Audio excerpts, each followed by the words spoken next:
Welcome back to Sasquatch Theory. In this episode, we head deep into the North Georgia mountains, where Scott and Sheila share their chilling encounters with Sasquatch, from a towering, cinnamon-colored creature swaying behind a tree to motion lights triggered outside the remote cabin at night.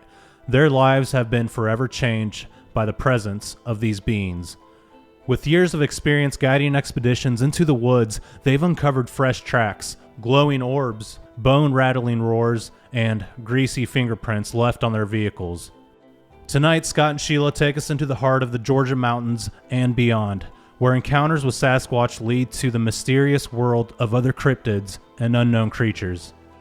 I would really like to meet up with Scott and Sheila in person, and if you guys are listening to this podcast right now, let's make that happen. I would very much like to meet you guys, and I would be extremely grateful to go on an expedition with you guys. And if you guys want to check out their group, it's called Squatch Fishing Outfitters, and I highly recommend that you do so. Scott and Sheila's encounters and experiences are truly extraordinary. I learned so much after speaking with Scott and Sheila, and it really opened up my eyes to the different possibilities of doing research out in the forest. When you dive too deep into the supernatural rabbit hole, it can really discourage you and make you feel like finding evidence is impossible. But I always remind myself that Roger Patterson and Bob Gimlin were able to get clear footage of these creatures. If you enjoy listening to Sasquatch Theory, please like the video, subscribe to the channel, and comment down below. And if you have a Bigfoot encounter that you would like to share with me here on the channel, please contact me sometime at sasquatchtheory@outlook.com. All right, let's dive straight into Scott and Sheila's Bigfoot encounters from the state of Georgia.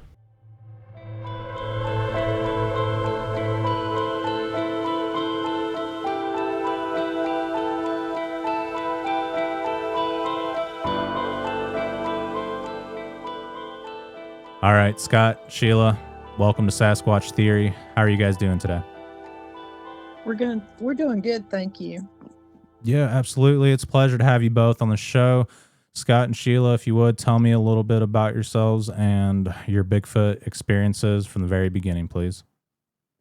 Okay.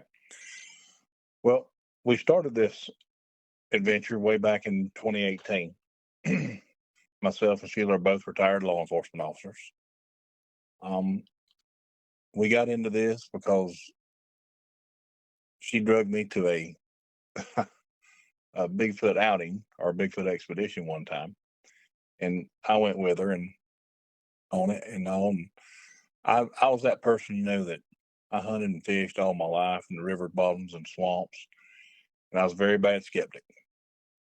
And I told her, I said, if anything like this ever existed, I would have seen it or something like that.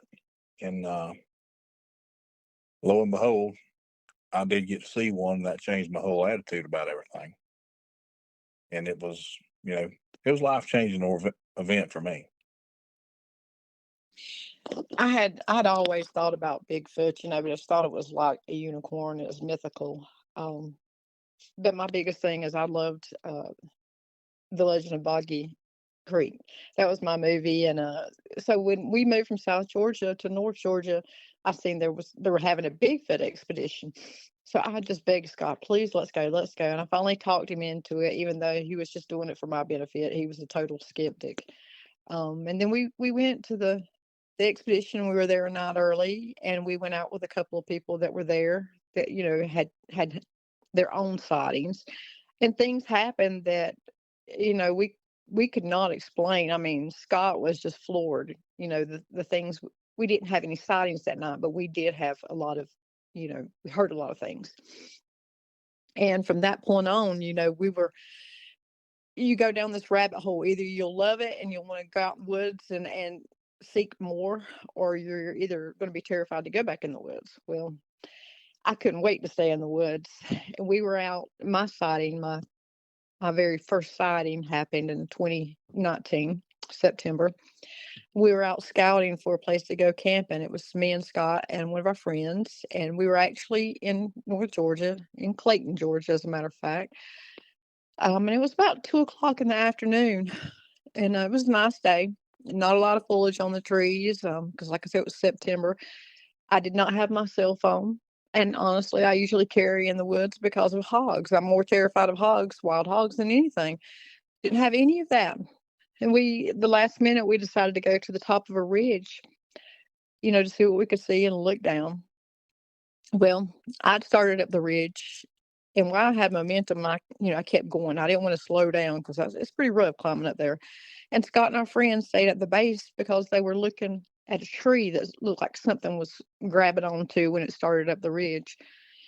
Well, I get up the ridge, and I'm looking over actually at our cars, and the dirt roads and all the little trails and everything, just looking at it. It was beautiful up there. And then I heard like a clicking noise, and I took a step back and I looked over towards my 4 o'clock, and I could see it was about 25 yards away, and I could see really good because, like I say, it wasn't all the foliage on the trees and everything. So I'm looking and I see movement, and I'm squinting and I'm like, in your mind, you're thinking, what the heck is that?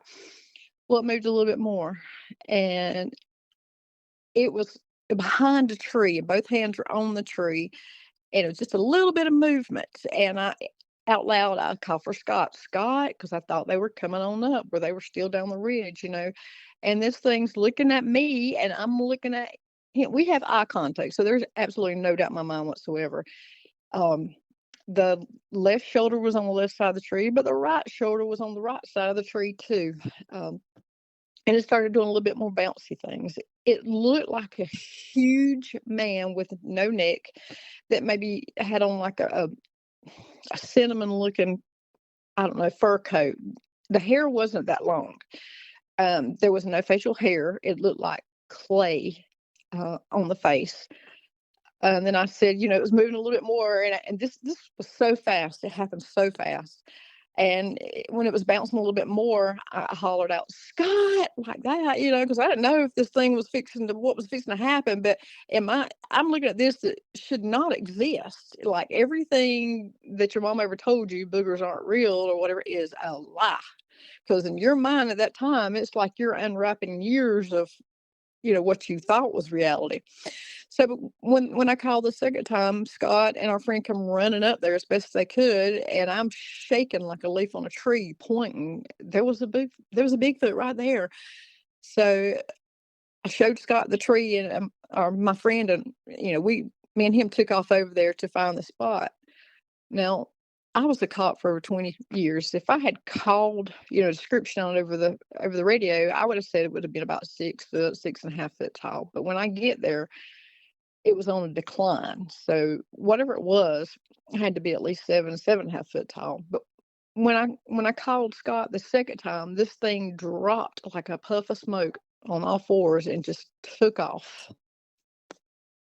Yeah, when we get up there, her explanation of her shaking is very like an understatement, because she was rattling from the top of her head to her ankles and everything. She's telling us all about it, and our friend and her go over there to that area where it's at, and she'd already pointed out the position on the tree where the top of his head was.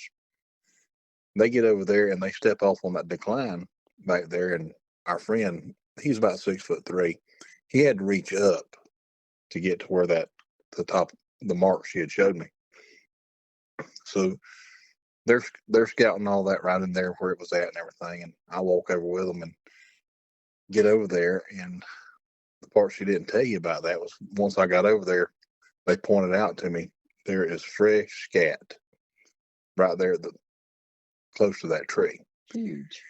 And if it had been a little cooler, it was so fresh, it would have had remnants of smoke rising off of that type of freshness.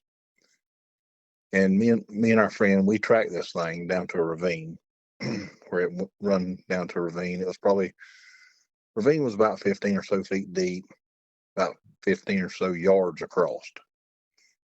And it didn't run down in that ravine. It jumped it. You could see where it hit on the other side. And we come back to her, and she's still shaking a little bit and telling us about, everything about it. And that was pretty unique. She tried for several days to talk herself out of what she saw. Asked me several times, "Do you think I seen that? Do you think it was a bear?" And all this right here. And when she described everything, there wasn't a bear. Yeah, when bears stand upwards, their shoulders are on a 45-degree slant. And her description of that thing was its shoulders were squared off.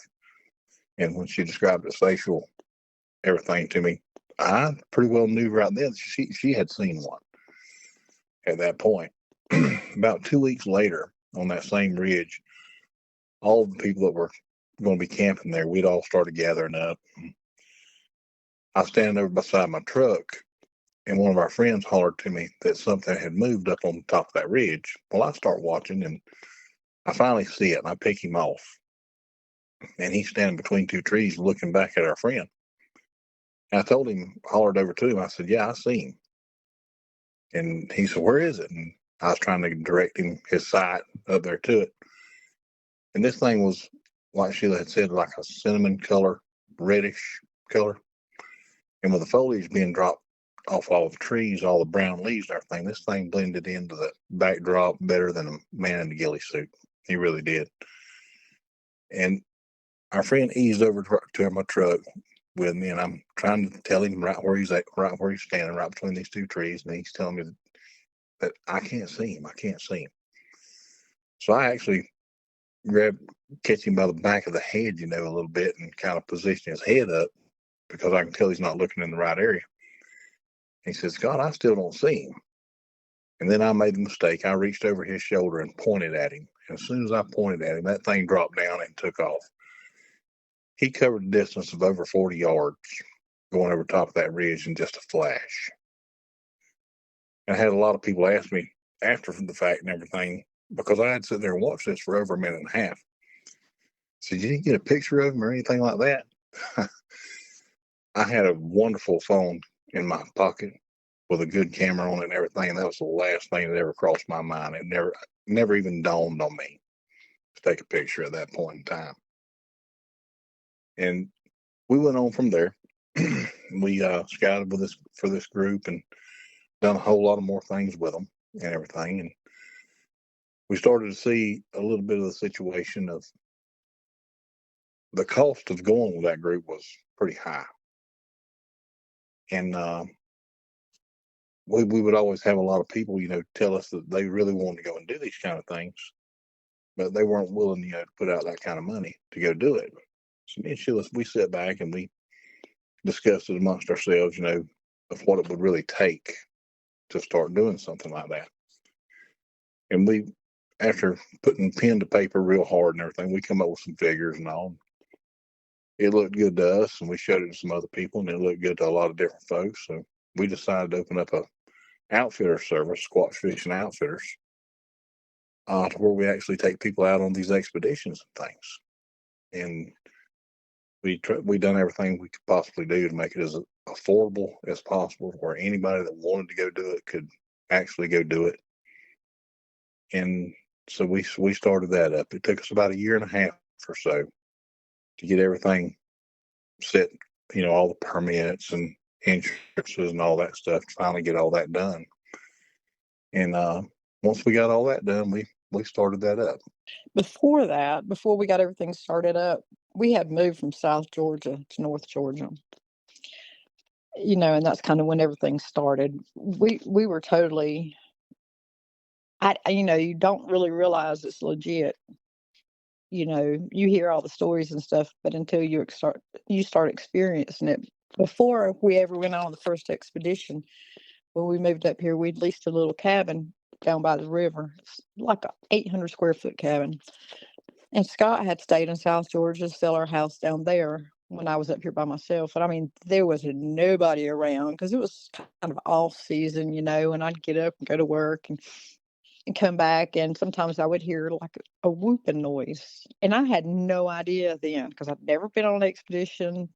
The most I'd ever seen was like something on television or whatever.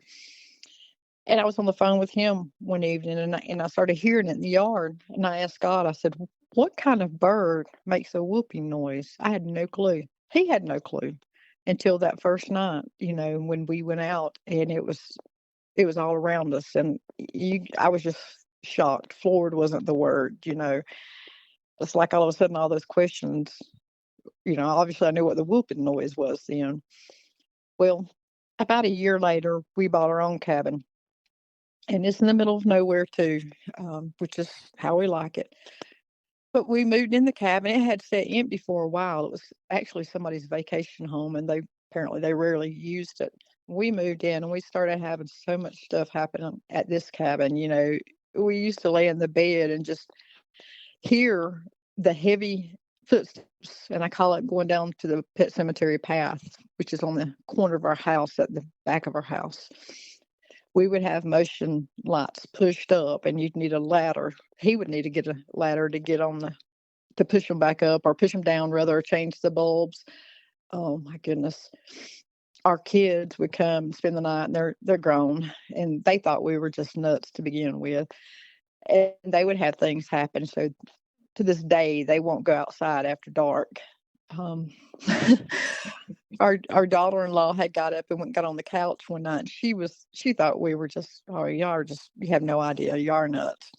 And she was laying on the couch, and she says, I heard something walk up the front steps, walk on the porch, and wiggle the doorknob. Now you can't see another house from where we live. There's 5 houses on this dirt road, and we're like in a basin around mountains. She heard the doorknob wiggle, and she said, I got up and went back to the bedroom, which is on the other corner of the house. And she said, a couple minutes later, I could hear something tapping on the window. It's our dogs. I mean, you never know what's going to set them off. We have 4 little small dogs, and one of them's something's happened to her, because every time she hears anything, she gets under the couch. She goes down and right under the couch. That's where she heads to any sign of trouble. And before whatever happened, that Dotson, she was like fearless of anything, and she'd be the one to be standing at the door if anything or something or somebody was getting ready to come in, but not now. Whatever's happened here has made her do a retreat. But when she was talking about the lights on the house, we used to get the side of the cabin slapped. Gas tank. Yeah, our fuel tank, our gas tank would get slapped. Our meter box, for some reason, they loved that meter box. Goodness gracious, they'd slap the fire out of that thing. And our original lights on the house were floodlights on each corner of the house, but they were all on switches. One evening, I went to turn the floodlights on. I was getting ready to walk out and do something, and through the switch, lights didn't come on. I run and check the breakers are on. I come back and look, make sure I threw the right switch, lights weren't on. I says, well, get ready to replace those bulbs. And it dawned on me, it's kind of funny that both bulbs blow at the same time. Well, this particular light on the corner of our house takes a 12-foot A-frame ladder to get up there to them, to change them. So I get me 2 new bulbs, and I run up the ladder, getting ready to change them, and grab a hold of the first one, and it's loose. So I go to tightening it up, and it takes 4 quarter turns to tighten that light bulb up. And this house doesn't vibrate. I mean, it's on a very good foundation. There's no amount of rattling this house could possibly do to cause that. And I grabbed the other light, and it was exactly the same. 4 quarter turns to tighten that light bulb up.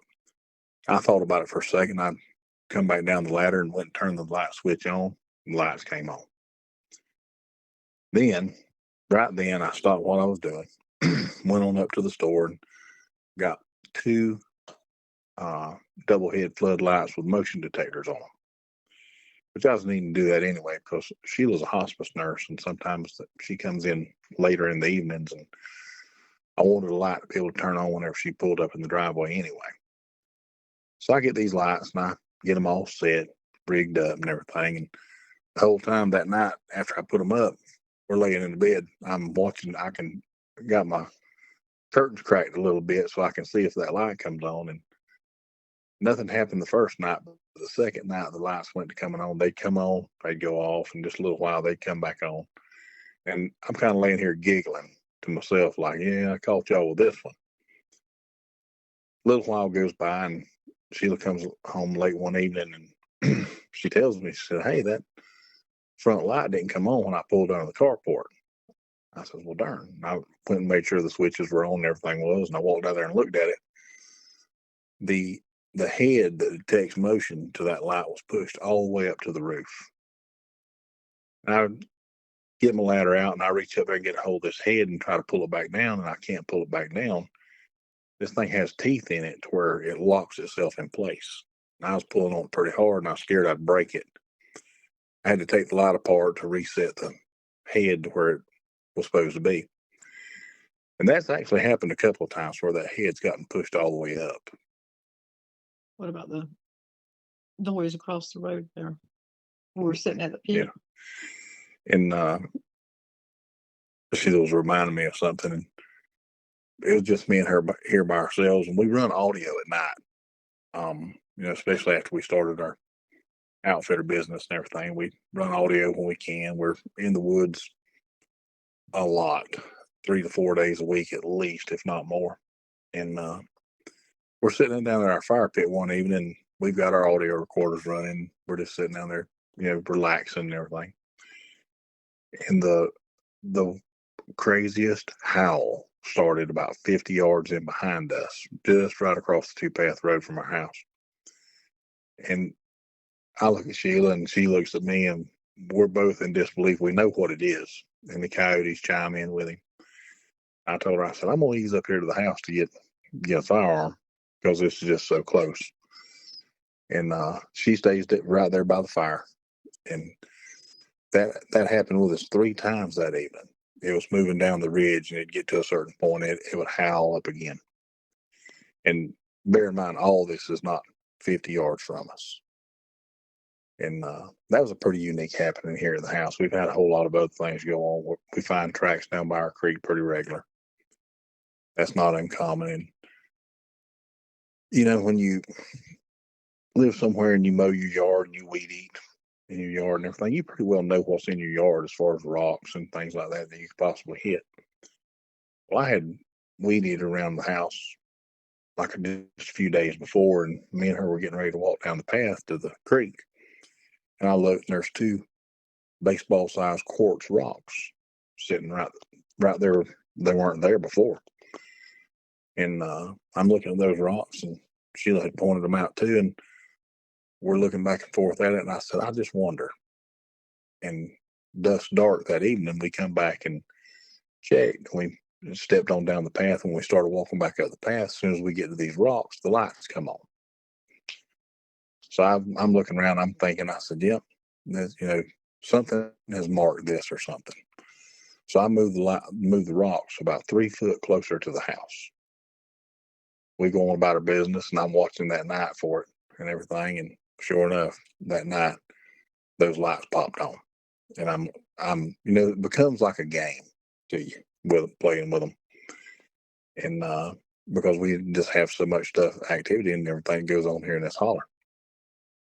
But then we get on into the point where, we actually have our first expedition, and which was a very, very good, successful expedition. We had a whole lot of things go on there, and had people get to, have some really, really good interactions and things.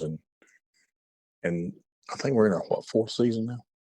This is our 4th year. Yeah, this is our 4th season of what we do, taking people out and everything. And we also guide fly fishing trips. And one of them.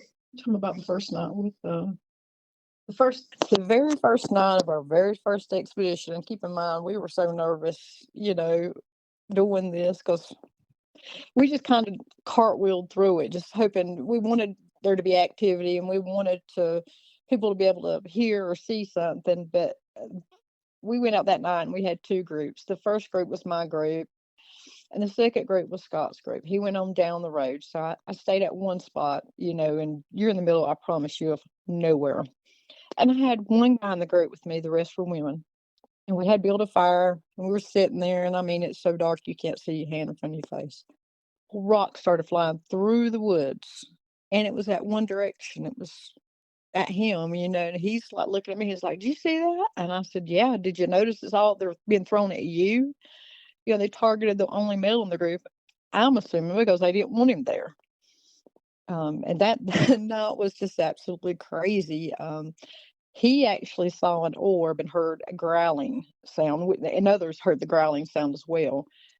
So that was an awesome night. The second night we went out, we all went to the same place. Now from there we had a fire. So there, the people that don't want to hike or whatever are not capable of it. They sit right there by the fire, and I stayed with them. And Scott had took a small group out hiking. We had so much activity going on. We were having little rocks thrown at us to the point, and I know I'm going to get, some backlash for this. I had a little slingshot, and I would take these little rocks, and when they would throw a rock towards us, I would shoot a rock, like, not the direction the rock came from, but the opposite direction. So I would shoot one, and then a couple of minutes later, you hear here come another rock, a little rock through the woods. And we played this game for, I know, 15 or 20 minutes. Now, everybody's seen this, seen it happen, and they were just like in disbelief. And I promise you, there was no human out there doing this where we were. So later on, like I say, they went hiking, and me and like 4 or 5 girls sat around the fire, and the cars were close up. So when the hiking group gets back, I asked Scott, I said, well, you walk around my Jeep with me, because I had to go to the little girls' room. And I had a headlamp on. So when I turned the corner, there on the, what do you call that? The wheel fender flare of my Jeep was this, it's probably about the fifth size of a river rock sitting there on my fender well. It had not been thrown, because you would have seen a dent. It was red in color, it had been placed there. And I can't tell you how excited I was. And I took that as, they gifted me for playing this little game with them. That rock is right now is in my curio cabinet. And I'll tell Scott, them, I said, well, I guess me and Bigfoot's engaged. He gave me a rock. But that was the first expedition we had. It was just awesome. And from there on, it's gotten crazier. It really has. We've taken out several expeditions, and had a lot of people get their opportunities to have interactions, have actual sightings, both daylight and night sightings. Night sightings being through thermal imaging. We got away from night vision a little bit just because of the use of their hour technique. We trying to think of a couple of the most highlighted. Tell me about the bluff charge we had. Outings. Oh yes. Myself, Sheila, and 2 of our other friends, we were in an area, and we were just doing some scouting, looking around and everything. We were walking up a service road, heading up to the area where we're going to, and it sounded like everything in the world broke loose on top of a ridge to the right of us, and all of our headlamps, snapped around there, and we're looking up that ridge, and something is coming down the ridge at us. And up here we have this mountain laurel, and it grows pretty thick, and this stuff is pretty tough. You could actually physically see the mountain laurel parting.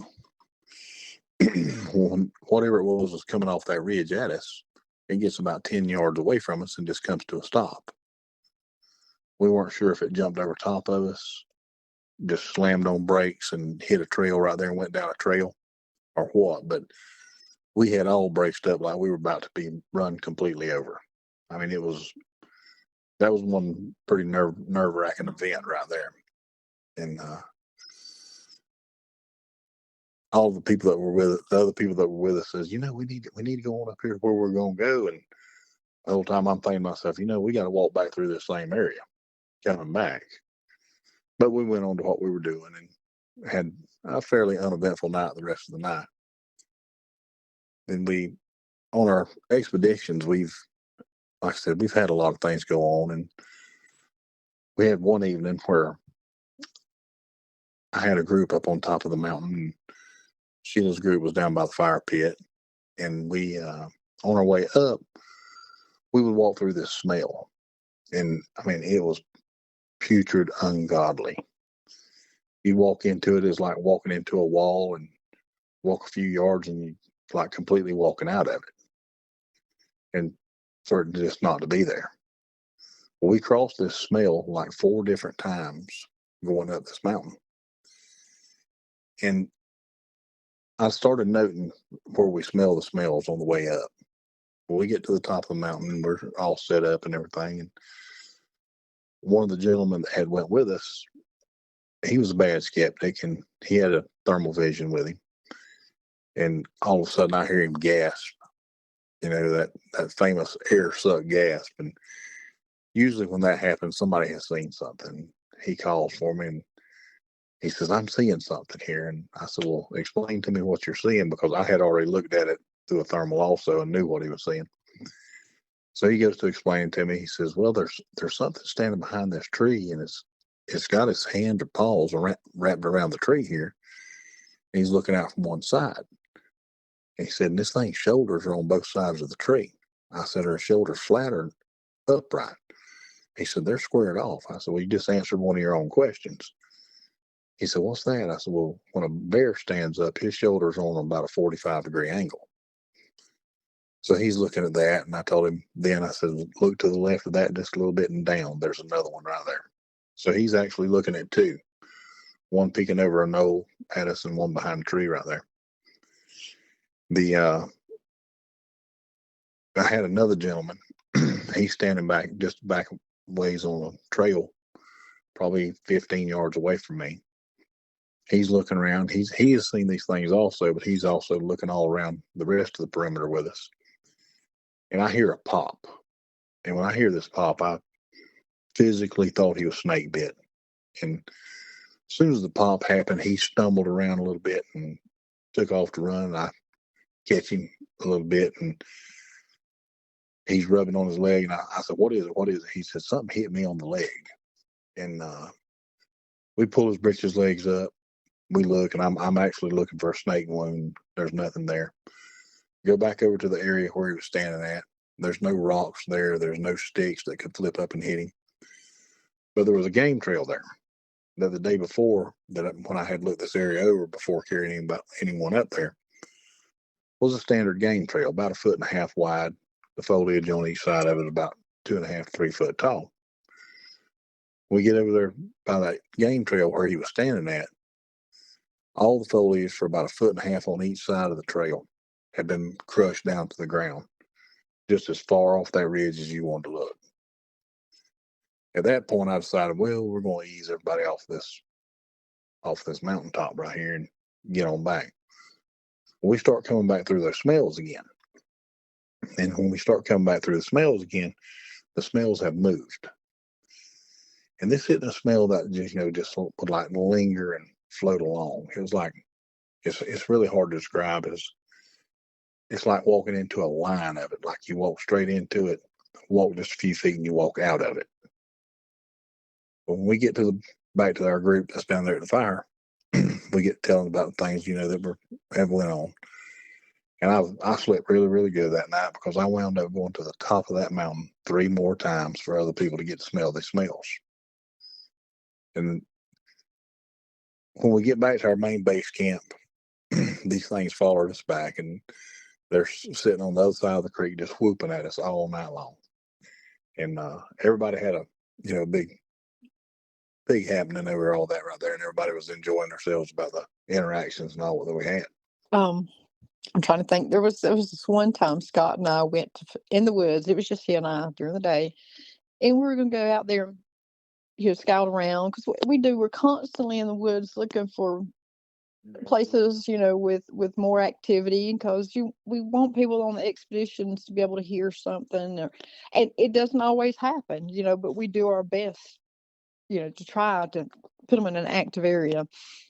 But Scott and I were out there, and we were in the woods pretty good, and I kept hearing something off to a right. It sounded like somebody was like hammering in a tent stake because it was just on rhythm like that. If that makes any sense. And I asked him, I said, "Do you hear that?" Well, he was hearing something off to his left, and so I made him stop, and we were listening, and it was almost like we were in front of like a gorilla cage at the zoo. I mean, it was building itself up, like, and it got louder. And it done it about 4 or 5 times, and he heard it the last time. So of course we took off to go down there and try to find it. Well, we didn't find anything then. We did not, for some reason, have audio with us, but we went back a couple days. Was it then we put audio out? Put audio back out then that day. Okay, I'm sorry, my bad. We had audio then. We put audio out. And we went back a couple. It was about 3 days later. It was me, Scott, my best friend, and her husband, who's part of the crew. So him and I'm gonna say Thomas went out in the woods, and we were in the woods, but they went deeper into the woods to retrieve the audio.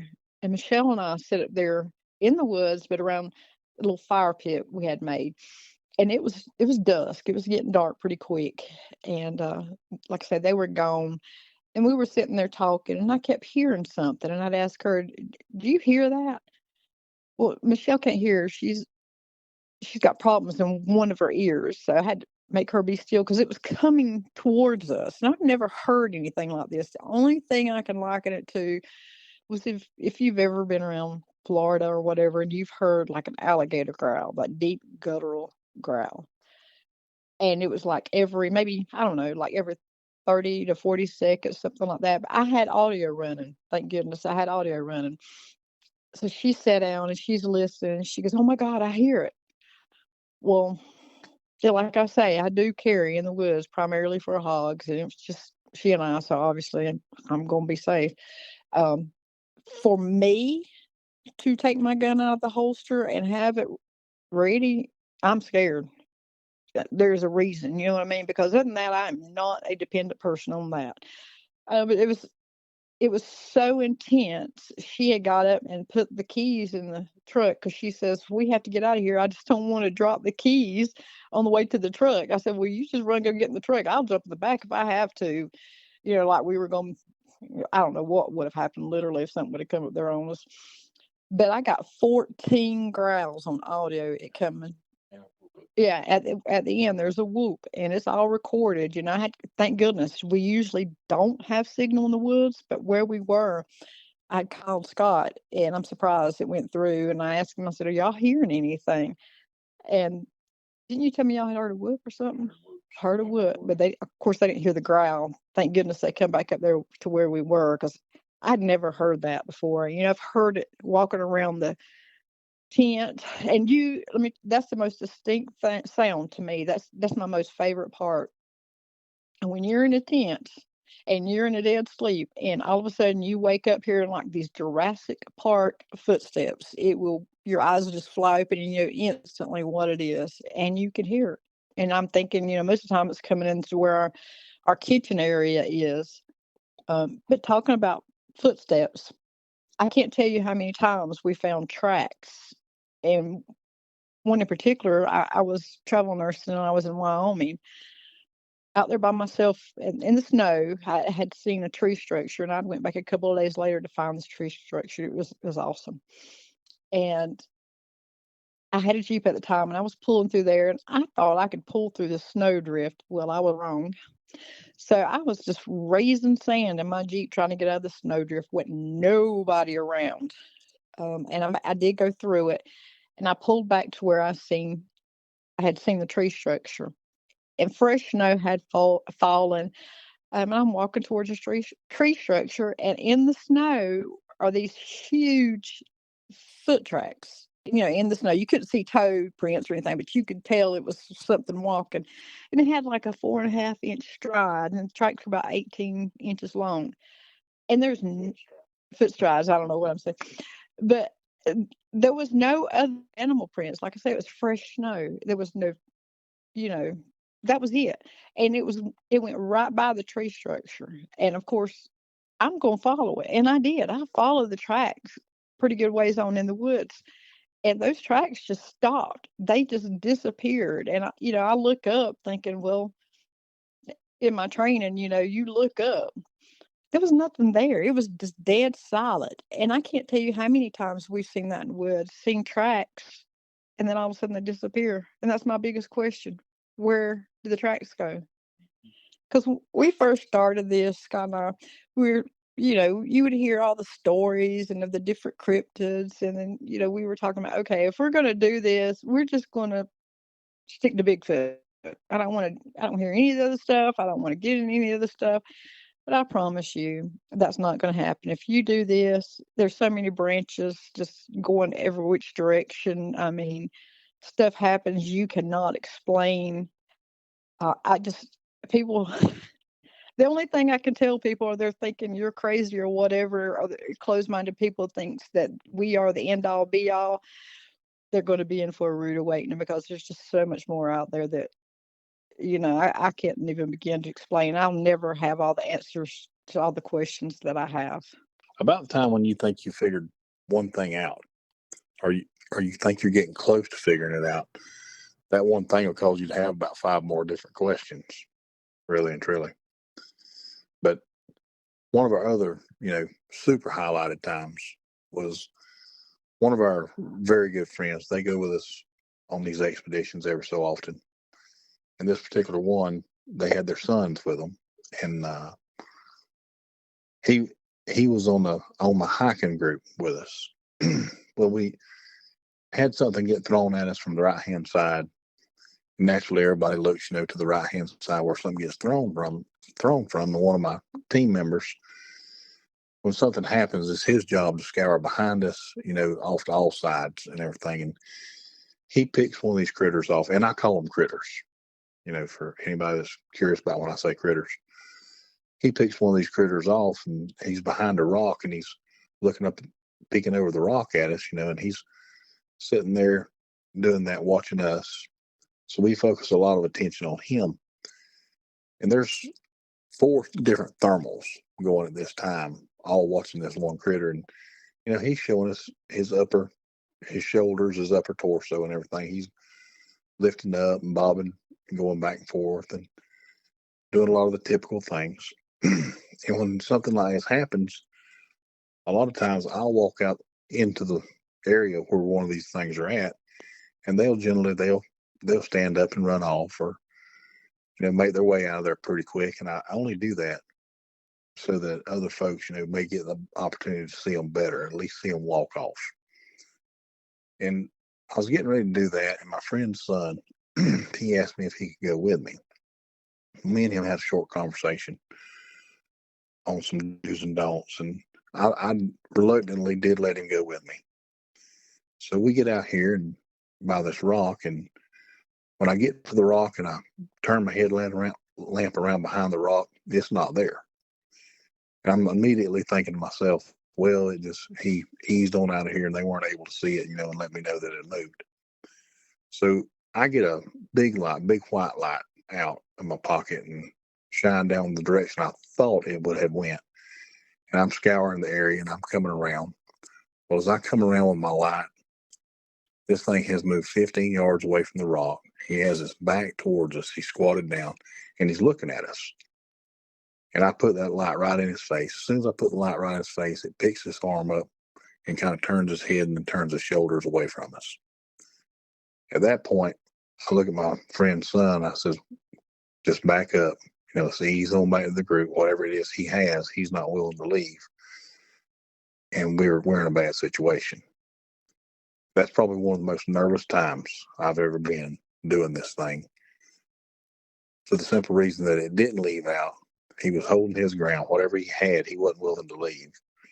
And the fact that I had one of my very good friend's son with me, that was probably my nervousest I've ever been about that, because that was a situation that could have went terribly wrong.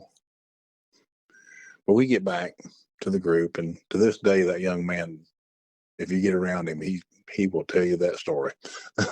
One at a time that really stands out. We were not on an expedition. It was just a friend wanted to go camping for his birthday. That's all he wanted. So we went to a spot not too far from where we take people sometimes. But there was probably 6, 8 people up there, something like that. And we had heard some stuff behind the camper. We had like 2 campers and a pop-up there. And a rock had been placed on this tree stump. And I said, well, you need to gift them back. And asked if they had any peanut butter. And we got the peanut butter and put back on the stump, and the lid was on it. And before we went to bed that night, I said something. I said, well, somebody needs to go check the peanut butter. Well, I think it was you, Scott, goes back there to check it, and the peanut butter jar is gone. There was no lid, there was nothing. It was gone, you know. We just thought that was whatever it was, you know, we was definitely going to look for it the next morning. So we all go to bed, and it's about 2:30 that morning. And Scott said, no, we had a little, it's a 15-foot. I mean, you had to go outside and change your mind. It was so small. But it was 2:30, and he coughed. And Scott's a big guy, so when he coughed, it was like one of them loud coughs, you know. And when he did that, something behind the camper pushed this little camper. I mean, almost pushed it off the blocks. And I tell you, you want to wake up real quick? That's a good way to do it right there. I looked at him and I said, are you going to go outside? He said, hell no, I ain't going out there. I know what's out there. The next day, you know, you could see the handprints, you know, like its knuckles, where whatever it was, it looked like those two had crawled up there behind our camper. And I guess when Scott coughed like that, you know, it either scared them or whatever. And our friends, Michelle and Thomas were in the pop-up, and they could hear it was walking around their pop-up. You know, they could hear, and they could hear the whooping. And I never forget, Thomas told Michelle, he says, unzip the window. She said, I'm not unzipping the window. You know, everybody was freaked out, but that was such an awesome weekend. And we was just there just to camp. Well, they had been whooping in behind our vehicles before our camper got pushed also. So we kind of already knew, you know, that they were right there around us. But you know, we've had a really good time with this, and had a lot of folks, you know, go with us and things that, like I said, you know, have had the opportunity to have interactions and see them. One young man that has come all the way from Massachusetts down here in North Georgia. Last year, he had a daylight sighting of one just walking off a ridge. And he was super stoked and excited about that, especially after driving all that way, you know, to one of these things. And then the documentary, we were going on our way to. Yeah. And we filmed a few different documentaries, you know, doing this. And one particular one, we had the film crew was here, and we're getting everything done. And of all things, you know, you think you're filming something, so camera's probably going to be rolling all the time, and that doesn't always happen. And well, we were leaving base camp on the way. Yeah, we were leaving that base camp area and heading to the area where we're going that evening. Nothing going on, and all of a sudden, the two guys doing the film work that were riding with me, they hollered out, and I'm looking at them talking. We're talking back and forth. They hollered out, "What is that?" And we had one cross the road right in front of my Jeep, and we slam on the brakes. You know, everybody bails out of the vehicles. We're looking and everything, and Sheila finds the track where he went up. He wound up having a 17.5-inch track. Yeah, went right beside the ridge. Yeah, that ridge he went up was probably on about a 45-degree angle. He went up that thing like it wasn't nothing to it. But you know, like I said, we've had a lot of fun with it. Made a lot of good friends, lifelong type friends. And most of the people that's ever went with us, they come back. I mean, they come back like every year. And, you know, now they're like family. We know these people. And, I mean, we go out there, we set up this, you know, big base camp. And, oh, my gosh, at the food, we eat good. You know, we tell stories and, you know, because you're with like-minded people. And then we go out and hunt, you know, and it's great. We have more fun than anybody. Yeah. If anybody goes to one of our expeditions and leaves hungry, it's your own fault. Or if you lose weight, it's definitely your own fault. And we've had one of our crew members is a young girl. She's 26, 27. I think she was 26 at the time she had a sighting. And she was, you know, after she had that sighting, she got to see one literally run, you know, and there's no man out there that can run the way she's seen it through Therm. Yeah. And she was so worried that night. She says, what if it follows me back to base camp? Well, guess what? It did. And she got the opportunity to hear something rubbing on her tent that night and things. And one thing we do with all of our participants, we tell everyone, you know, most people have vehicles that have key fobs, that have panic alarms on them. We tell everybody, keep that key close. And, if something gets you spooked up or whatever, no matter what it is, hit that panic alarm. We'll all come out and muster up here and see what's going on. Well, that particular night, this young lady, she told us, she said, I slept with my key fob on my chest the whole night. And she says, when I started hearing the grills and everything open and just slam, that was another key factor for her. And I lifted prints off of your truck that night. You could see dusty fingerprints, on Scott's truck, because this truck's dark gray, and you could see where whatever it was withdrew its hand, and you could see like the fur or whatever hair tracing down the dust on the truck as well. And there was a huge footprint right beside his truck. Yeah. And fingerprints were about twice as width of mine too. And they always look greasy. I've had them all over my Jeep before. Just Scott and I were camping one night, and I'm telling you, pictures. We get some awesome pictures sometimes, but we had been up in this area where, like, you ever get that feeling like I do when the air is so tense, or you don't need to be there. So we backed out and left that night. We were in our tent down the road. And then Scott had heard a growl, and this is what he says to me. And I one of these days I'll probably get got because I just don't have better sense. And he tells me, he says, I want you to get up, get whatever you need, and go to the Jeep. And my famous question, he's going to choke me one day, is I'll say, why? I'm there to see something, and, I want to see it. He might get me, but by George, So I remember the next morning all over, because it had slapped the side of my Jeep. I remember that. It slapped it too. All over my Jeep were these huge, greasy handprints. Yeah, handprints are about twice the size of mine. And when she's telling you that part about when she always asks why, I have to explain that to her. There's a lot of times I don't have time at that moment to explain my reasoning, but she'll want to sit and ask why. I know I'm not the only fella out there that has that situation go on. But if anybody would like to get with us and think about setting up and going with us on any of these trips, we're easy to locate at Squatch Fishing Outfitters. We're on Facebook. We have a TikTok page that has a lot of information on it. Like I said, we also guide fly fishing and teach people to fly fish that have never even held a fly rod in their hands. I promise you, we're not doing this to get rich by any means, because we pretty much go on the hole, but we have fun doing it. That's it. We're going to do it, regardless anyway. Yeah, that's what it's all about. That is, and we, like I said, we've made great friends all across the country doing this, and we do all of our expedition work and everything right here in the North Georgia mountains. But we venture out all kind of other places also ourselves, out to the LBL with a group out there called Sawdust Beast. And one of their guys is actually a team member of ours. And it's it's been a really, really great time.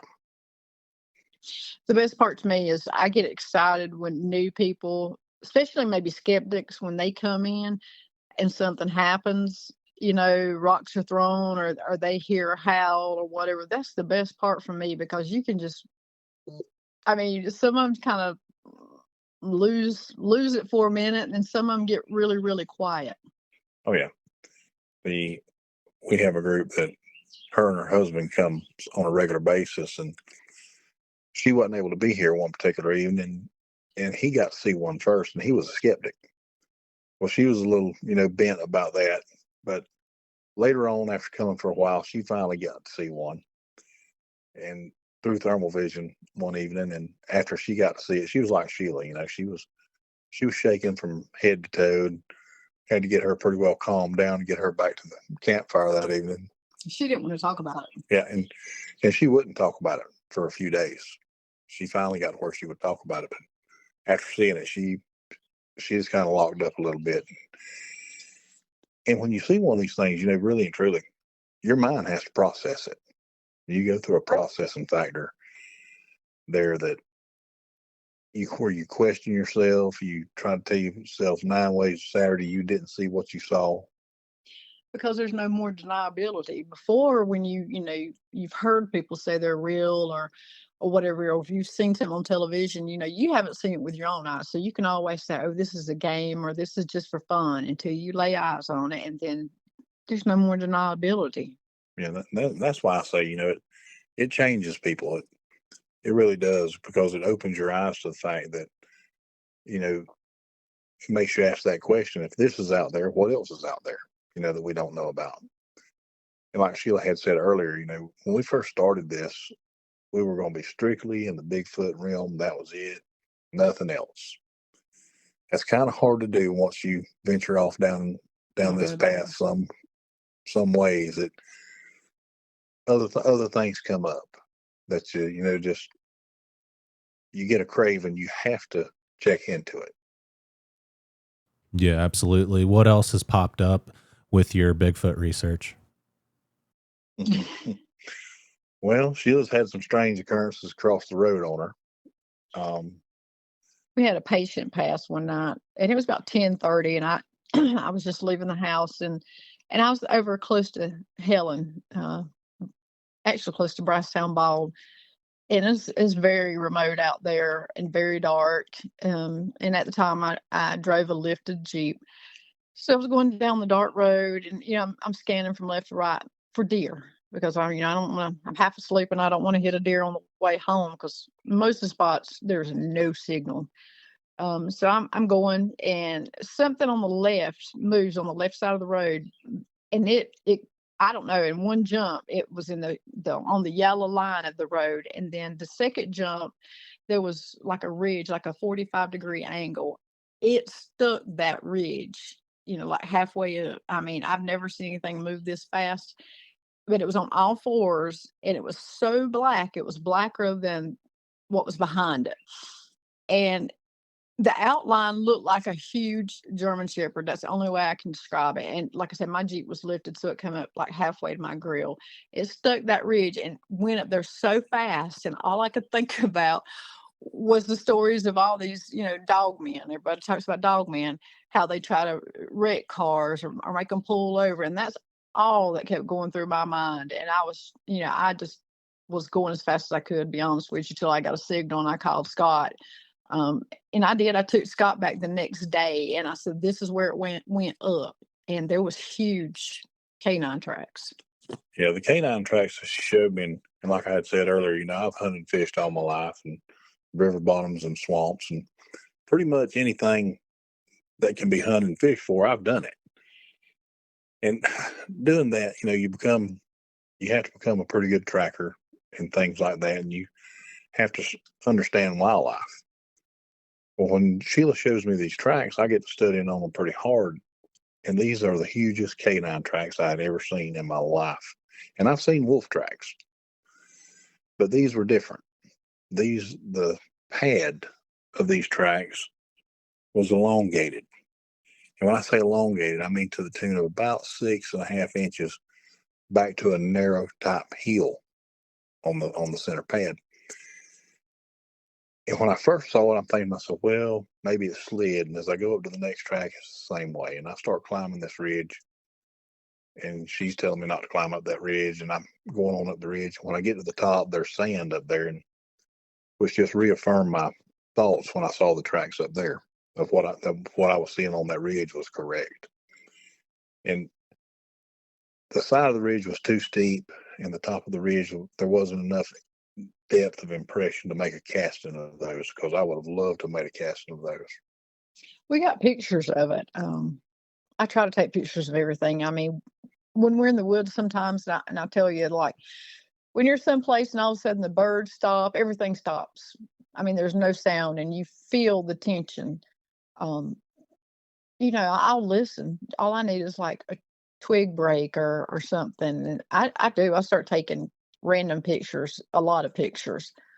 We were coming back from a logging road. We were hiking a logging road in Helen, Georgia, and we knew we were being followed. We had seen tracks on the way up there, but we knew we were being followed, and we were headed back to an area, and I caught movement to the right.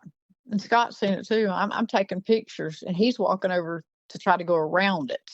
And that's probably one of the best pictures I've ever taken. And whatever it was in there the area had been destroyed. Yeah, it's and she says one of the best pictures we've ever taken. It's actually one of the best pictures I've ever seen.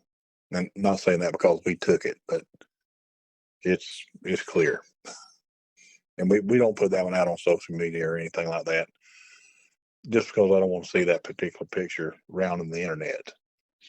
You know, there's a lot of believers, but there's a lot of disbelievers. I'm sure you know that too. You got to pick and choose. So we take the good with the bad. And the only thing I can tell skeptics that wants to sit back and laugh is come go with us. That's it. If nothing else, we can definitely show you good eating and, a pleasant good time. Yeah, absolutely.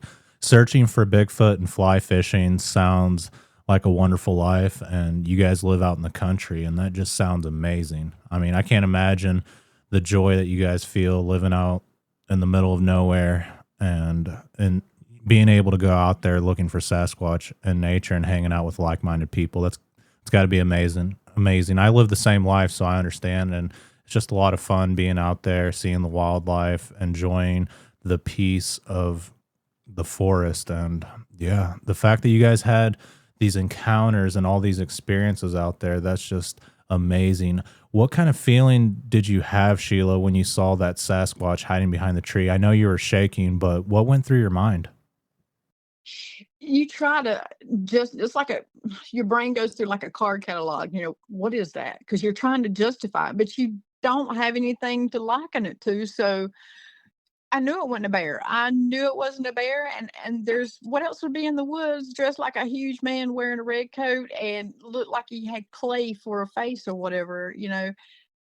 You're going through like your old crap files. Like Scott said, I knew what I saw, but I was trying so hard to explain it away in my mind. On the way home, I kept telling Scott that was a bear. That had to be a bear, but it wasn't a bear. It took me about 3 days before I knew what it was. And it was so funny because I talked to a guy that was in the same spot. I want to say it was the year before or something before. And he had not told anybody, but he had caught a glimpse of one. And he had not told him the color of what he saw. And when I told him the color, that was the same color. So, I just thought I knew whatever it was. Well, I know what it was. I would not have looked that way had it not made that noise. And I took a step back and looked to where the noise came from. So, it had to want me to see it. Otherwise, he could have been right there. Probably would have never seen it or had a clue. Yeah, that's the same way with me when our buddy, if he hadn't saw it move, just a slight movement up there and hollered at me that something was up on the ridge where he was at, yeah, he could have eased in and out of there, and none of us ever saw him. Just watching us. Yeah, and were either one of you able to see facial features on the creature when Sheila saw it behind the tree or when you saw it behind a rock? Could you guys distinguish any features that really stuck out? The biggest thing that stuck out to me because, it didn't have a neck. There was no neck. This thing was huge. The left shoulder's on the left side of the tree. The right shoulder's on the right side of the tree. The face looked like leather, dried clay or something. But there was no, I'm thinking this thing's going to be covered, in fur. I'm thinking that's what they look like. But its face was not covered in fur. It had these big dark eyes and the leather face. That's about the biggest thing. I can see in my mind's eye, just having a flashback. But it's not like he had blue eyes or green eyes or anything like that. But I'm gonna tell you this: it wasn't what I saw. Was not an ape. It had more human characteristics than any animal. But obviously, something was going on for it to move that fast. Yeah.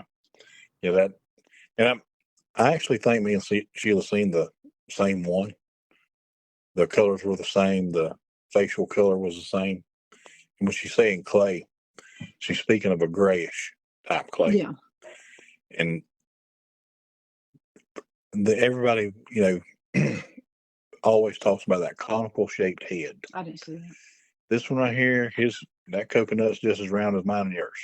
With no neck. Yep.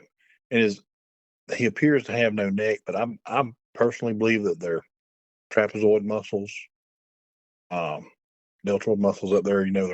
They're just so well defined and built that they're like a linebacker or something. Where those traps come up to like the base of their neck, what makes them appear to have no neck.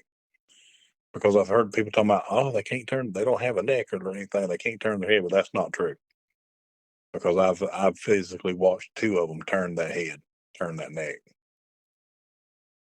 Yeah, I guess it just depends on how stocky they are. Like a huge bodybuilder can't really turn its neck, but if it's not big and bulky, I'm sure it can turn its neck. The Sasquatch that I encountered, he was able to turn his neck. It wasn't like he had to turn his whole body. He was able to look over at me.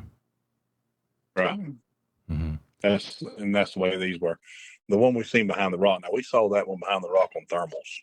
So, not a lot of good facial definition to be able to see, but it was all the good outline of it and everything was, great. Yeah. Is that the thermal that's up at the Sasquatch Expedition Museum in Georgia? They have like I don't know, like a side by side in there, and there's like a laptop sitting in the side by side with that plays like this thermal footage. But I think that's from the BFRO. I'm not sure. I believe it is. No, that's not it. Oh, okay. But it is very similar to that. But no, that's not the footage of it. Yeah, that's amazing though. Either way, the girl that was able to see it through the thermal device, that wasn't Kristen, was it? That sounds like Kristen that I interviewed. She's from Georgia. No, it wasn't Kristen. Okay. We know Kristen, but it wasn't her. It was another younger lady that was with us, and I heard him, and as soon as I heard it and I was scanning with my thermal, I picked him up and I handed it to her for her to look at. And when she was looking at it and everything, she was explaining to me everything what was going on with him, and all of a sudden I see her go panning with that thermal, and she said, "This thing took off running," and then she says, "And it runs like a man." And she watched it run as far as she could. She handed me that thermal back, and she was ready to get back to that campfire, like right then. I had to rein her back in a good bit because she was ready to leave. Her excitement and everything had her wanting to get around a lot of the folks. Didn't slow her down though. No, it hadn't slowed her down a bit. She goes with us on just about everyone. Yeah, that's amazing. And it sounds like you guys are on the right track. You've found a lot of good areas with all the scouting you've done, and you guys just seem to know where to be. And, a lot of researchers or people that put on these expeditions just go to past places where people have had sightings. But that's good that you guys are in there scouting and trying to find recent activity. And I feel like that's key when you're trying to take people out there. I do too, because I truly, truly believe we frequent a few areas, hot spots, but I think they recognize us. And not only that, and we keep a check on these areas, a lot. And when I say a lot, probably, I hate to know what our true gas bill is about how much we spend running back and forth in these places. And that's the reason we do it, is keeping a check on it and everything. And when you carry people out, we want to carry them to the most active location that we possibly can. And so, it ups their chances of getting to experience their own encounter. And I do know what you're talking about other people going out and everything, just going to past areas and in which we've seen that. And that's not how we try to do it. Yeah, absolutely. You're in a good area when you have like vocalizations taking place in the daytime when they're slamming on trees during the day. And it's like, okay, we need to go back here. And it seems like when you go back, more and more things unfold. Yes. It really does. It does. And I should have said, we frequent these areas so much. I truly believe they know our vehicles when they pull up. Yeah, it seems like they're attracted to you. Do you feel like they followed you to your new home where you live out in the wilderness, or do you think just by chance they're out there too? I'm sure you scoped out that area for a reason, and possibly because there's been Sasquatch sightings out there. No, we had no idea when we bought this cabin. And the other cabin we were leasing, as a crow flies, it's probably what, about 10 miles? Yeah, about 10 miles. 10 miles. So it's not that far from the first cabin we leased. And the areas we go to, honestly, are within these mountain ranges right around us. Yeah. So, Yeah. Well, as far as our house, we actually didn't have any idea when we bought the home. didn't take us long, though. Didn't take long to find out, but we didn't have any idea about it. And one of our neighbors, once he found out that we did this, he was so excited because he finally had somebody right close here he could talk to about it, because he's had a couple of sightings himself here. mhm. Yeah. He'll text us. He'll be at home and he'll text Scott and say, step outside. And, we'll step outside and you'll hear the prettiest howls. Or one night, he had to text Scott, and Scott was on the front porch and he called me out there. And there's a creek behind our house. And I can't tell, this is probably the scariest thing I'd ever heard. It sounded like a war cry or battle cry right by the water. And it, just made me kind of like, like a rabbit when it gets scared and just hunkers down right there. You didn't know what to do. That thing was so loud. And then about 15 seconds later, across the yard on the other wood line, something yelled back. So I don't know what was going down. Yeah, every once in a great while. It always seems to happen during the spring and during the fall.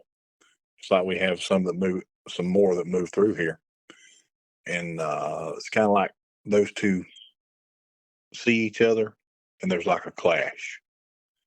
And we've only got to hear it a couple of times, but it's kind of like two titans up on that ridge that they're fighting. Mm-hmm.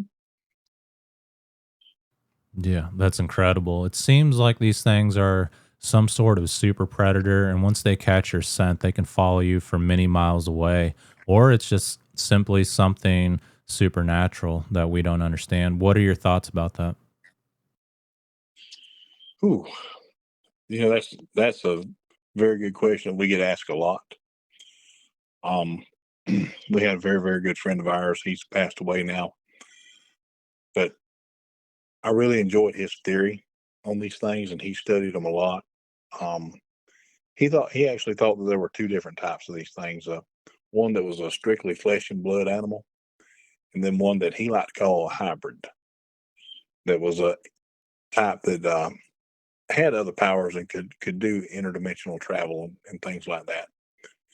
And when you would sit down and talk to him and listen to why he had his theories, he made really good sense about what he was saying. Because it takes a physical being to leave a track. And then where did the tracks go? Yeah. And then where does that track go? That's When we first started, we thought it was just flesh and blood and that was it, the end. But that's not the case anymore. There's so much unexplained. Where did the tracks go? And we've heard so much other stuff that just is unexplainable. There has to be some, what they call woo with this.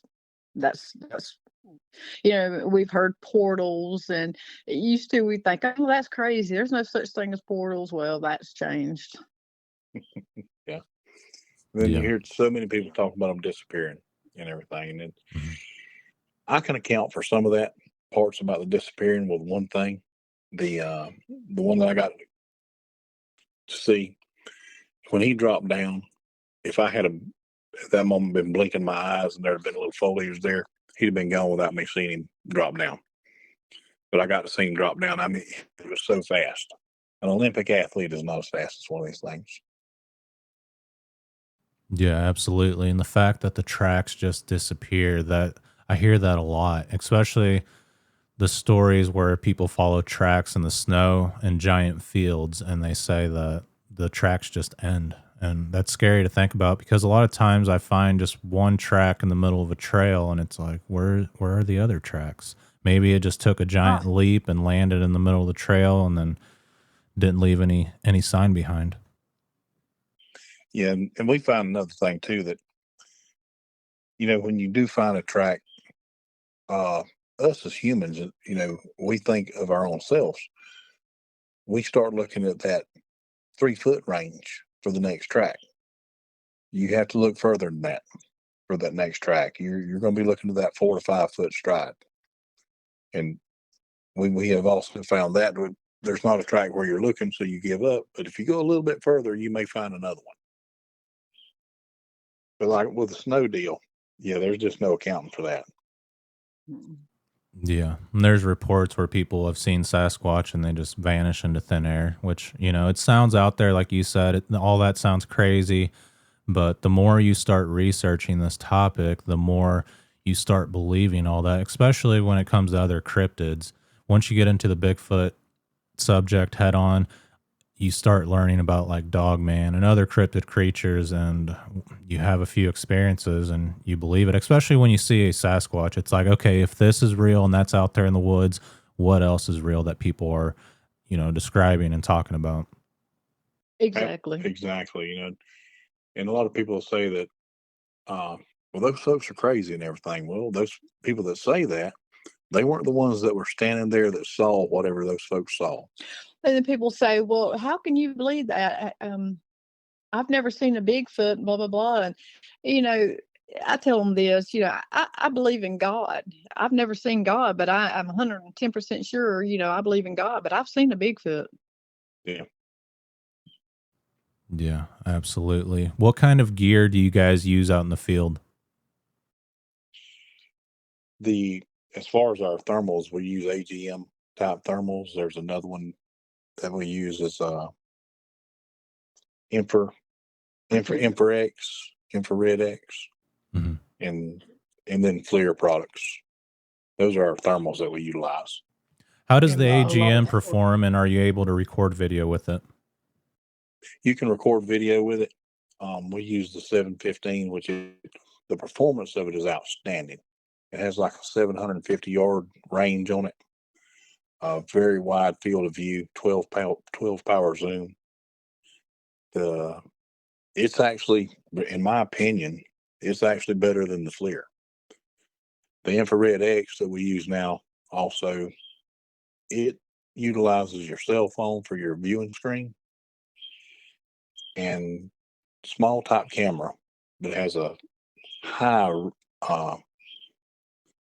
resolution, very high refresh numbers on it, and unbelievable range on that thing with a 15 power zoom.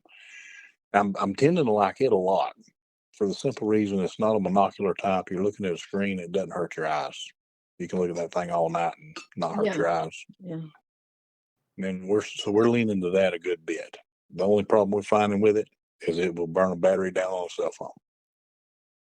Yeah, I'd like to check it out sometime. Maybe you and Sheila can come out to Missouri one day and do an expedition with me. Oh, you know, that's awesome, because we had some people contact us. People contact us and tell us they're having problems, and we try to help them out. We truly do, going out there to look and blah, blah, blah. But we had somebody contact us from Missouri that was having problems and ask if we'd be willing to go out there. Yeah, sure did. Yeah, well, if you do, let me know. We put a lot, like I said, we put a lot of information and everything out on our TikTok page, and that was one of the things that we had put out on one of our things there, and the feedback that came from it was overwhelming, to say the least. And like she said, Missouri was one of the places, and we talked to and responded with those folks. Give them some ideas. Yeah, pretty good bit.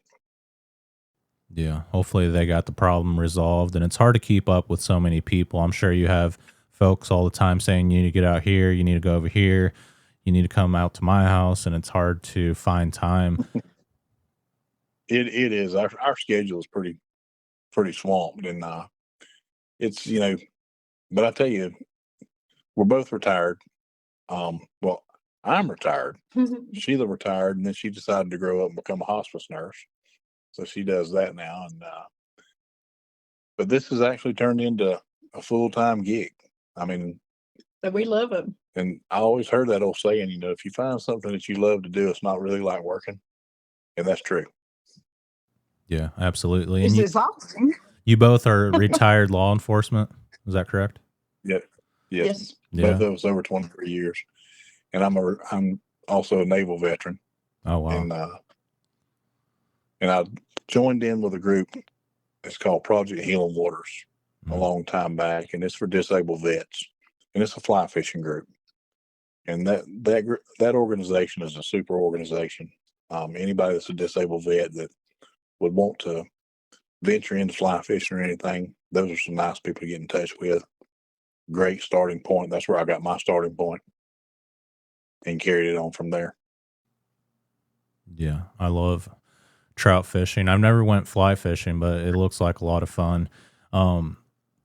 When you do law enforcement, you use all this gear and you're basically tracking down hominids. So when you switched over to Bigfoot research, you're essentially doing the same thing. You're using the same gear and you're using your discernment to distinguish a situation. And do you feel like what you've learned with law enforcement has helped you with the research? Definitely. Oh yes. Oh yes. The part about the investigating part and everything, a lot of that type of things go hand in hand. And yes, without that prior training, we probably wouldn't be in the positions we're in today.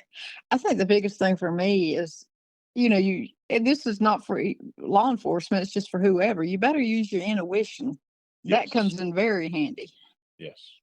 Yeah, absolutely. I tell everyone, they want to get into this and everything, and in which it's very enjoyable. It can be trying sometimes, but the one thing I tell everybody is, become a good woodsman. That understand the animals that are in your area or the area you're going to. Be very knowledgeable of all of them, and become a very good woodsman. Yeah, absolutely. And these things leave so many signs in the woods and it's hard to track them down. I'm sure when you guys were on duty, you were able to track down suspects and handcuff them and arrest them. But this creature, it's like, where's Waldo? You're trying to find him and it's like, he just left a handprint on the vehicle. The mystery always continues. Yes. Oh, it does. Yes. That's what makes it so interesting too. You go further and further down that rabbit hole. Yeah, absolutely. And where do you guys plan on taking the expeditions, and what are your plans in the future? Well, we kind of got pulled into speaking at a few conferences, and we started doing that a little bit, and we'd kind of said that we wouldn't do that, but that's happened. Here we are, and we're going to continue going with it as we have. We stay busy enough with it to That's our first and foremost thing, because we're doing what we like to do, and I don't want to sway from that, if that makes any sense. I'll be happy to talk about it, or answer any questions, but that's our priority. Right now, this year we've done 3 expeditions, but we do have a private one. So if there's enough of people, we'll do the private ones as well. Yeah, because a lot of folks, their time frame doesn't equal up to what we've scheduled, but they have enough people to do it to where at a certain time, and we try to accommodate those folks also. So we're just going to keep doing what we do, and if anyone has a feeling that they don't think they're physically fit enough or anything like that, we accommodate that also. Like Sheila was saying earlier, we have a sitting group that's and that's primarily folks that either can't or just don't want to hike out in the middle of the wilderness at night. And a lot of times that sitting group has as much or more activity than the hike group does. Because we're their entertainment. That's what I tell everybody. I mean, if you sit around that campfire, you just talk and have a good time, whatever. They're going to come in because they don't feel, threatened. They get a little bit closer. If you sit there and you're quiet, listening for every little, noise, then they're going to be quiet. These things are very curious, and they come in and check things out. I mean, and so we're not like trying to be like hunters or anything like that, stalk and prey. We want to make a little noise, and arouse things' interest and to come look at us. It's a whole lot easier for them to come look at you than you go find him. and we tell everybody what happens or what you hear, what you see. That's the truth. There's nobody out there in a monkey suit. We're not paying anybody to be out there in the woods making sound. I mean, what you see is what you get. We never ever try to scare anybody. That's Right. not what we do. If you're scared, then tell us. And we give this whole speech before we go out. Scott always tells everybody, whatever you do, if anything happens, you don't run, because once you run, you've become prey. Now he tells them too, if you see me or Sheila running, you better try to stay caught up. That's true. Yeah. And you'd be surprised at the folks, that have come go with us. And for some of these people, they've never camped before. They want to get in the outdoors and have these type of experiences. And we welcome them also. We help them put their tents together and things like that. And we do, like I said, we just do our best to accommodate each and every person that wants to come go on one of these. Yeah, we established a base camp. So like I say, everybody's camped. If they're in a tent or a little trailer or whatever, that's fine. We've had people come that, that's decided to camp on the edge of base camp before. After we'd went out, they come back that night. They didn't sleep all night. They got up and sat by the fire all night because of all the activity they were having at their tent. So of course the next day they relocated their tent. Yeah, that was a pretty interesting situation. I don't know what it is, but between like 3 and 5 or 6 is like, of course the witching hour, and it seems like that's, if anything's going to come into your camp, that's when they're going to come in. Yeah, always when you least expect it. And I believe that's key, is knowing in your mind that these things are a lot closer than what you'd think. And I think the logical person would think we need to go deeper into the wilderness. We need to explore every inch of this park, which is impossible to do, especially when you're in a national forest. But if you're aware of your surroundings and that these things will do something when you least expect it, I think that's the best place to get activities around base camp, because like you said, they're going to approach you and they're curious creatures by nature and they're always watching. Yeah. That's right. Have you had the opportunity to go to that Expedition Bigfoot, the museum there in Cherry Log, That's what Blue Ridge? Yeah, I've been there before. David wasn't in there when I went, but his wife was. As you go through that place, they have a life-size replica type mounted Sasquatch in there. And we live in this region, so every once in a while, if one of our expeditions is close enough, we like to take our group up there to the museum and let the folks, see that, and because a lot of hadn't had the opportunity to see it. But I do tell a lot of people, us as humans, we're natural predators, and a predator, and this, I'm just putting it out there the way I put it out to my clients. A predator is a animal, their eyes are forward facing. Well, as we walk through the forest and everything, we're not looking up in the trees unless we're bird watching or squirrel hunting or something like that. We're primarily looking from eye level down where we're walking. And I tell them, when you walk by that replica Sasquatch in the museum, think about that. And as you go by him, if there was a couple more fir trees right there in front of him, you could walk right by him in the woods and never see him unless you look down and seen his feet, or happen to look up and seen his face, because they blend so well. Yeah, that's a good example of what they look like. The most memorable thing from the museum was that giant turd that was in there. I mean, that thing was huge. And I mean, I know, I've got a picture like it. Yeah, I don't know what else that would belong to, but that thing is ginormous. Very human-like, but I mean... It is, and Sheila's got a picture of one that's really very similar. Wow. Yes. Yeah, I'm always keeping a lookout, because that's when it's something unusual, when it's like that size, because a lot of people send me photos of scat, but this thing that's in the museum, I mean, that's very human-like, but I would say 10 or 20 times bigger, unless somebody just ate something horrible and really had to go. But I'd feel bad for them. Yeah. Definitely. Oh, yeah, without a doubt. That is true. Well, if I'm ever in Georgia, I'd like to meet up with you guys and possibly do an expedition. I think that'd be a lot of fun. I have a lot of gear. Please. And yeah, likewise, if you guys ever come to Missouri, I definitely have a place for you guys to go and an area that's active, and you would definitely experience something, whether it's Bigfoot activity or the orbs. Or, I mean, maybe they're connected, but you definitely experience something like that. We'd actually love to. And if you're ever over our way, definitely give us a shout. Yeah. How close are you to Blue Ridge, Georgia? Oh, up here, mileage wise is not the thing. It's we kind of measure thing in time because of the way the roads are curvy and everything. Mm-hmm. We're about 30 minutes from Blue Ridge. We live in between Blue Ridge, J, Blairsville. I mean, we're in the middle of everything. It just whatever way we pull out of the drive, is where we're going. What direction? It takes us about anywhere from 30 to 40 minutes to get to any one of those places. Yeah, absolutely. And that's big woods there. Those mountains are huge. And some of those Forest Service roads, they're not very well maintained. I'm not going to say they're all not, but some of the ones that I went down, it's like you better go slow, especially if you're in a car, because you might bottom out. That's why we primarily stay in four-wheel drives and Jeeps. Yeah, for sure. And let's see, is there anything else that you guys would like to mention? We're running short on time, but I'm all ears if you guys got more.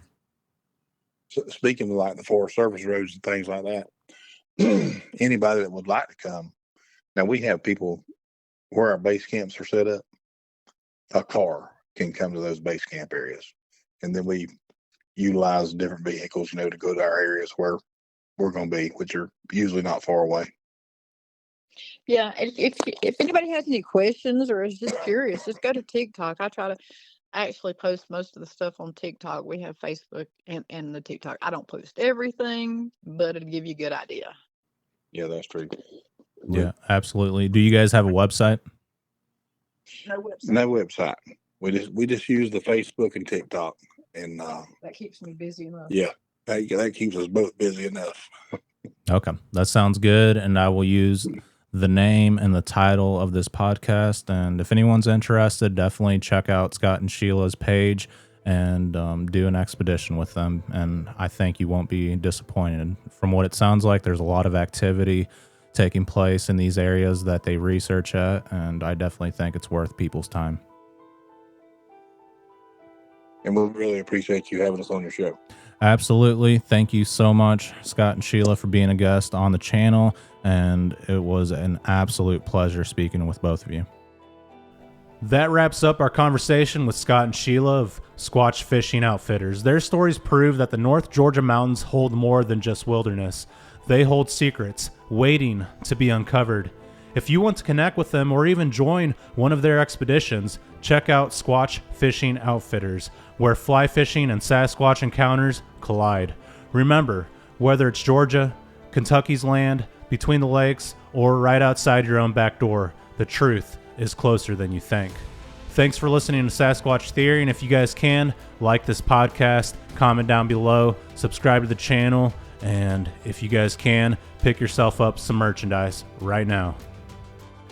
If you have a Bigfoot or cryptid encounter that you would like to share with me here on the channel, please get in touch with me sometime at sasquatchtheory@outlook.com. I know there's a lot of people listening who have seen these things and they are really hesitant about speaking up about their sightings, but I feel like it's beneficial. This information needs to be shared with the public so people are aware that these things are out there. Who knows, your encounter story could cause a chain reaction of people opening up about their own experiences in the same area.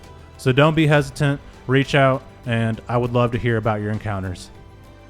I want to take a moment to thank all the listeners, but I also want to give a special thanks out to everyone who has supported the channel, the people that have sent me gear or some type of donation. Thank you guys very much, and I think about you each and every day, and you've helped out the channel so much, so I really appreciate it.